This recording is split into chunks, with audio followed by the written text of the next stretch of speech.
Hi, I'm Peter. Today I'm going to answer one of the questions I get asked the most. That is, Ajahn Peter, if I study with you, how long will it take before I can speak English? That's a good question. And the answer is, it's really up to you as the student. If you speak as often and as much as you can, you will learn quite fast. You can read books, you can learn the grammar, you can learn to write and read, but if you don't speak, you won't learn to be fluent and speak very quickly. Speaking English is like learning a sport, like learning to play tennis or badminton. You can read a book how to play tennis, take the ball and hit it and so on.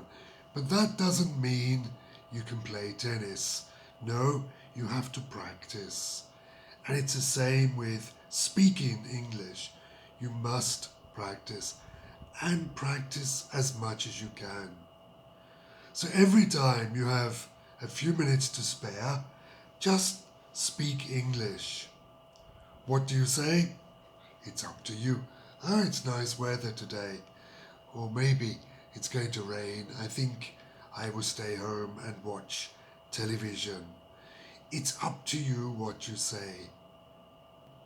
Some students, they say to me, but Ajahn Peter, I don't have anybody to speak to.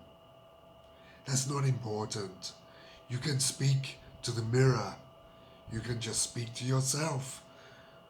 You can speak to your dog, your cats, whatever.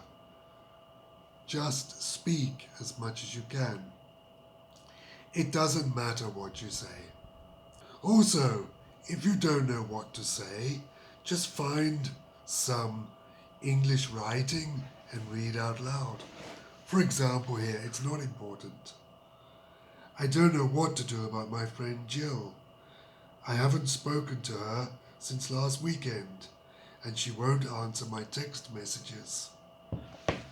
And when you're finished, read it again. I don't know what to do about my friend Jill. And again, until you can say the whole sentence without reading. It all helps. Everything helps. Maybe you don't know if you're pronouncing the words correctly. You can learn by listening. I often hear students who have a word. Some student I know used to say, climb, I climb the mountain. And then one day I said, I climb the mountain. Oh, is that how to pronounce it? So, listening as well as speaking helps. There are many websites where you can listen and read English at the same time. One that I like to use is breakingnewsenglish.com.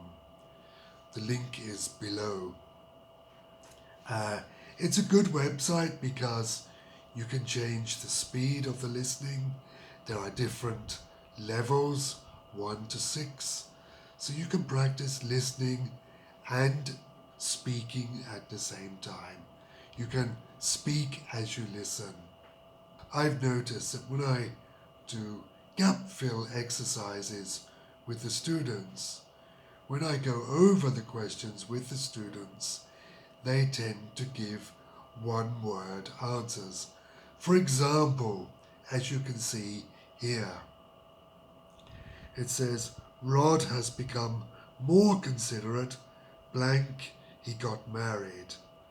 And the missing word is since.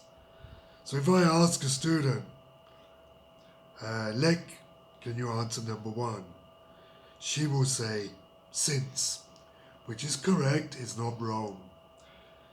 But there was one day I was teaching a whole class of students from Myanmar, and when I revised similar questions to this, I would say, okay, Lek, whatever your name is. Number 1. And suddenly, all the students, all of them, at the same time, read the whole sentence out loud.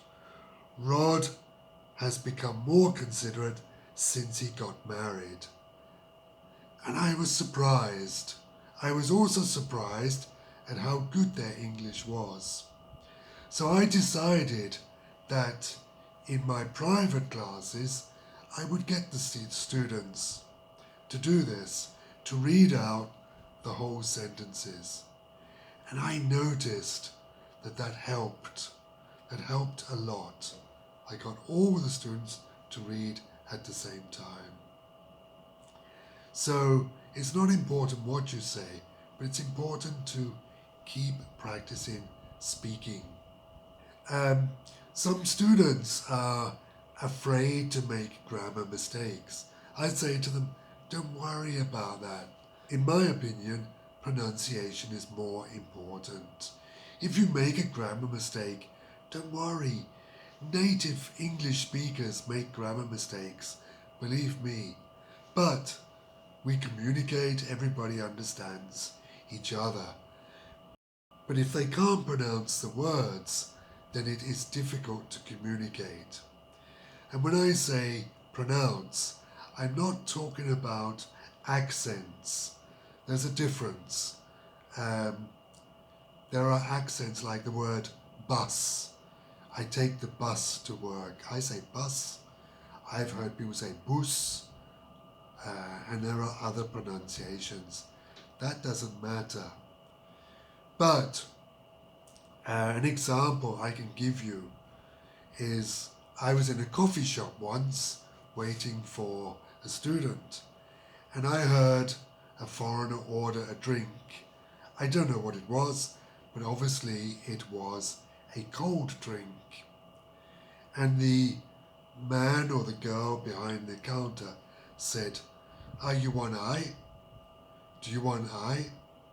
And the customer didn't understand. And he turned around and he looked at me and said, what's he saying? And I laughed. I said, do you want ice?